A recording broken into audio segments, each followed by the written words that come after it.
భోజనపేట గ్రామంలో బచ్చినపేట మండలం మా వాగు దగ్గర ఇసుక అక్రమంగా తరలించడంతో మా బోర్లన్నీ ఎండిపోవడం, చాలా ఇబ్బంది కావడం, ఒక్కొక్కరు ఎకరం పెడితే అద్దె ఎకరం కూడా పారకపోవడం, మళ్ళీ ఈ ఉసుక మాఫియా అనేది చాలా ఘోరంగా తయారవుతుంది.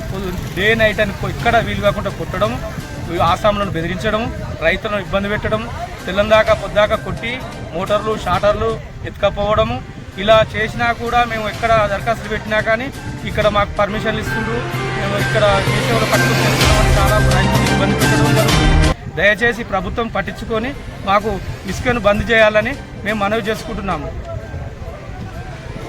పోతనంపేట మాజీ సర్పంచ్ పోతనంపేట గ్రామంలో ఇసుక మాఫియాకు కలెక్టర్ గారికి అధికారులు స్పందించి పోయి పెట్టి మా భూమి దాదాపైన వాగుపంటే బాబా 150 బోర్లు ఉన్నాయి.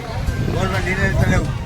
2 ఎకరాలు పెడితే ఎకరం ఎండిపోయింది, ఎకరం పారుతుంది. కావున దయచేసి అక్రమ ఇసుక తయారు చెప్పి మనం చూస్తున్నాము.